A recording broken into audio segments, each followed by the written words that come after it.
What you're looking at is the most powerful being on planet Earth. I will not accept that. You're not ready for this. We've just been hit with a brand new Superman trailer, and this time it's in full shiny HD glory. No more blurry leaks or grainy footage. This is the real deal. And yeah, the difference? Crystal clear video, booming audio, and a whole bunch of fresh Easter eggs hiding in plain sight. Let's dive into all the epic moments and secrets packed into this thing, because there's a lot going on. So right off the bat, we're getting more Lex Luthor voiceover. Not just voiceover, but Superman in the middle of some of the biggest fight scenes in the movie. And based on what we know, there's gonna be a bunch of them. Oh, and if you're brand new to the channel, first off, welcome. Be sure to hit that subscribe button because I'm covering every drop of new footage, every update, and every hidden reference. Now, there are also some really cool tie-in Easter eggs baked into the marketing campaign. And yeah, some of it comes from the Junior novelization. That's supposed to be canon to the story, by the way. So I'll break those down where they connect to characters. For instance, this is a big one. The novelization actually reveals that Superman has already gone public with his identity. Lois Lane, she's the one who gave him the name Superman and has already been active for a while, enough to have already fought a version of Metallo in this universe. And guess what? Lex Luthor was behind that too. So yeah, by the time we pick up with him in this movie, he's been dealing with Lex's schemes for quite a while. Lex trying to get rid of him, replace him, control him, all of it. Now let's rewind to the very beginning of the trailer. We get this new Lex Luthor voiceover, one we've seen snippets of in earlier trailers, but now it's clearer. You actually see him speaking to one of his henchmen. He says, "You're looking at the most powerful being on the planet." He's clearly talking about Superman. The only thing not super clear, which fight is this from? He might be fighting the kaiju or he might be battling the Hammer of Boravia. Both of those fights are supposed to take place earlier on in the movie, and yep, Lex is the guy pulling the strings on both threats. The Hammer of Boravia though, that's where it gets interesting. It's more of an Easter egg character with deeper stuff going on behind the scenes. And speaking of Easter eggs, look closely at Lex's henchman sitting to his left. Notice the haircut? That's no random background extra. That's actually Stephen Blakeheart, James Gunn's real life friend. He's popped up in a bunch of James Gunn's projects, like the Guardians of the Galaxy movies, even the holiday special, always playing those side characters. It's part of Gunn's thing, slipping his friends into scenes with weird haircuts.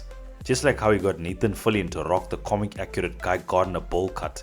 There are tons of cameos in the background like that, some subtle, others not so much. Here's a cool one. Michael Rosenbaum has a secret cameo. It's voiceover only, but if you know his voice, you'll catch it immediately. He's also a longtime friend of James Gunn and has voiced Martin X in the Guardians of the Galaxy movies. It'd be incredible to see him show up as a multiverse version of Lex Luthor, but honestly, I'm not expecting a multiverse heavy plot for the Superman movie. The closest we really get to multiverse ideas, those quantum unfolding spaces from Peacemaker Season 1.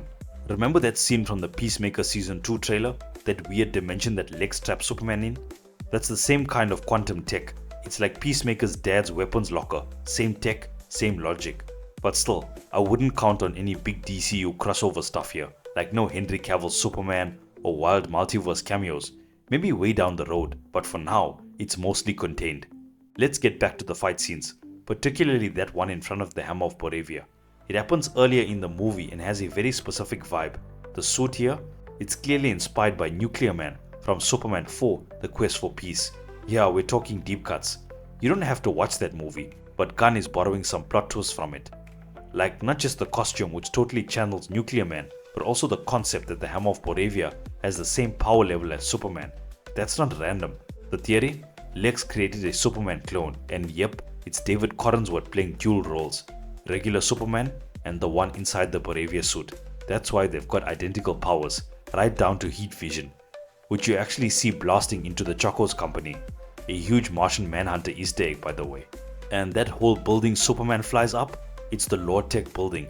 Could tie into characters like Maxwell Lord and the Justice League style team, Guy Gardner, Hawkgirl, Mr. Terrific.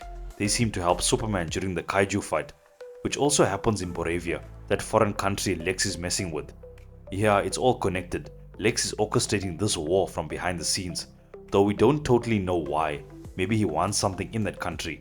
Resources, technology, who knows. There's also a scene during the kaiju fight where Superman saves a woman mid-air, and people have been debating the physics of it. Like, wouldn't she be liquefied? Probably, but hey, superhero movie logic.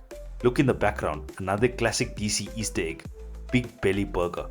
If you've watched any CW shows like Arrow or The Flash, you know it popped up all the time. Next we get some great Daily Planet banter. Steve Lombard and Clark Kent taking jabs at each other. You're a loser. No, you're a loser. Classic. And there's a new scene with Cat Grant grilling Lois Lane about the new guy she's dating. Lois says, I like Strange. By this point, she and Clark have been dating for a while. And yes, he already told her he's Superman before the movie begins. Unless there's a flashback, we won't actually see that scene.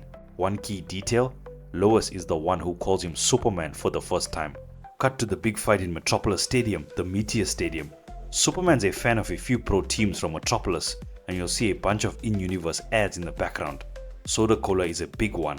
It also looks like Maxwell Lord's company owns the stadium. It's branded as Lord Tech Metropolis Meteor Stadium. And yeah, there's tons of fight footage of Superman and his evil doppelganger, Ultraman, in the black suit, just wrecking each other. Fun moment, it looks like the engineer tries to tag team with evil Superman. You'll actually see Ultraman on the ground already taken out. And then Superman goes after the engineer next. Poor Mr. Terrific, looks like he got flattened by her earlier. And yep, she uses nanites courtesy of Ray Palmer, but even those weren't enough. There are a lot of nanites floating around in this movie. And based on the movie's merchandise, Lex Luthor created the kaiju. There's even a toy that shows him with a baby kaiju. So yeah, every big creature, robot or threat, most of them are Lex's creations. Makes total sense. The movie's about Superman facing wave after wave of Lex's attempts to tear him down and turn the world against him. A huge part of this movie is just showcasing how smart Lex is, all the traps, lies and chaos he stirs up. There's also this intense destruction scene, buildings toppling, chaos everywhere. Could be from the Baravia fight or the kaiju one, hard to tell. Either way, Metropolis gets wrecked. There's a moment where Superman is trying to stop one of the buildings from falling over. Might be part of the same extended scene.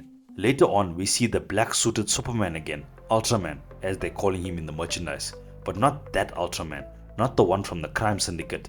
This is more of a unique take. In one of the lower quality leaked trailers, there's a clear shot of Lex in front of a Kryptonian console, inside the Fortress of Solitude. Looks like he's stealing a message or tech to use against Superman. Then there's this moment from the longer preview footage, Krypto dragging Superman mid-fight. He looks wrecked, bleeding out, while the robots are trying to heal him. You actually hear Kryptonian dialogue. Sounds like Jor-El talking to Lara. And yes, it does sound a lot like Bradley Cooper. So yeah, the rumor might be legit. Bradley Cooper as James Gunn's Jor-El in the DCU sounds about right. And there's another great scene, Krypto biting Superman's ankles. He turns around and yells at the dog. Relatable, right? If you've ever owned a tiny dog, you know the struggle. David Cornsword mentioned that in this movie, Superman is basically dog-sitting Krypto. He didn't spoil the whole plot, but the idea is that Krypto actually belongs to Supergirl. So maybe she shows up in a post-credit scene to pick up her dog. And yeah, Krypto's probably gonna be a big part of Supergirl Woman of Tomorrow, which is why he's getting so much of marketing attention right now. Now here's something wild. That scene where Mr. Terrific takes Lois Lane into Lex's pocket dimension, it looks like it's using advanced technology. Maybe that's how they help Superman escape from that trap. And this is a super personal Easter egg. The girl in the yellow dress that Superman saves during the kaiju fight, she's actually played by the real life daughter of the movie stunt coordinator. Pretty sweet. Then there's the scene with Robot 4, voiced by Alan Tudyk. They dropped a separate trailer just to show how they physically build the robots, using CG, motion capture, and practical effects. That scene seems to come right after Superman gets healed by the sun. He screams in pain, and yeah, people are like, why would that hurt? But it's because the sunlight is cranked up way past normal, and it's actually healing his broken bones. That's what hurts. They did touch on this idea back during the Henry Cavill era, like in Man of Steel and Zack Snyder's Justice League. But here, Gunn is going even deeper. Yes, Superman can bleed, and yes, he can feel pain. It just takes a lot to hurt him, like someone with the exact same power level. Vegeta, what did you say his power level is? It's over 9,000! Another reason to believe Lex successfully cloned him. Some other side Easter eggs, we see Metamorpho in the background of another trailer creating kryptonite, a nod to the comics. And yeah, he's still a good guy, just like the source material. Right next to him, a woman in a dress, Sapphire Stagg. That's his wife and the mother of his son, Baby Joey. According to tie-in material, Lex is holding Baby Joey hostage to force Metamorpho to help him. Wouldn't be shocking if Lex is trying to take over Baravia because they discovered kryptonite there, it makes total sense. If you spotted any Easter eggs or details I didn't mention, drop them in the comments. This trailer is stuffed with cool nods. I'm hoping we still get more Metallo references or flashbacks to other villains Superman's fought in the past. And hey, they just kicked off this Daily Planet tie-in promo campaign on social media, so don't be surprised if they drop more Easter eggs in fake Daily Planet articles or posts. Easier way to drop new details without spoiling the whole movie. During the Henry Cavill era, they started to go more into the Daily Planet world building, and if we ever got a legit Man of Steel 2 or 3, we would have seen even more. Anyway, there's still plenty more to come. James Gunn's been dropping trailer after trailer, and you know I'm breaking down every frame.